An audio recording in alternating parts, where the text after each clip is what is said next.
Gamay na dito. Doon, lagi po. Sekarang pa.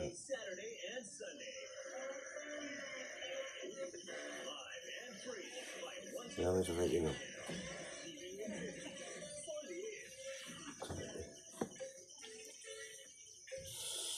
Yan, inom sa kayo wala. Ayos ko pa.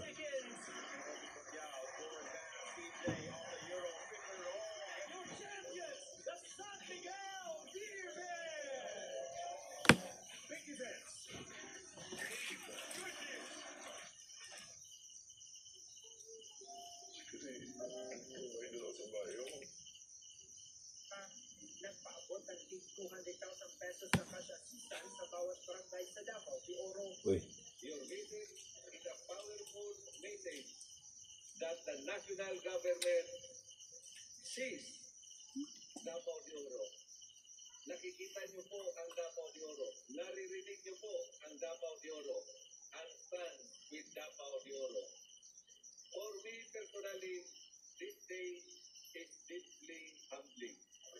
Bago yan, personal din bumisita ang Pangulo sa Davao de Oro Provincial Hospital na nagkapinsala sa nagdaang linggon.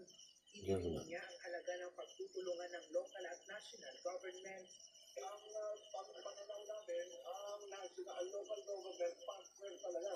Kailangan partner ng national government. Dahil kapag ay matatagpuan sa lupain. At itong pagkakatuklas na ito ay napaka-importante rin para sa kanilang Pagkalat ng mali o mapanlilang na impormasyon online. Nagpapatrol, Andrea Taguez. ligtas sa baha ang lugar ni May sa Quezon City kahit may malalakas na pag-ulan nitong Hulyo. Kaso, sa fake news naman siya nabiktima. Hindi niya pinapasok sa eskwela ang kanyang anak ng isang araw dahil sa isang viral social media post na nagsabing kansilado ang klase sa buong Metro Manila.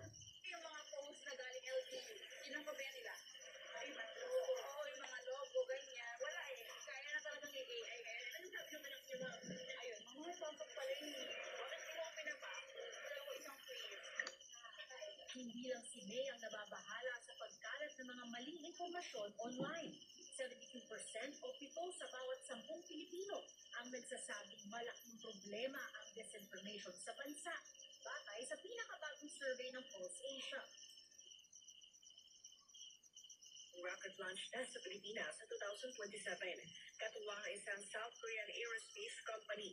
Ang Cagayan na magsisilbing gateway to space para sa kauna-unahang spaceport ng bansa. Cagayan is both geographically and economically primed to serve as our gateway to space.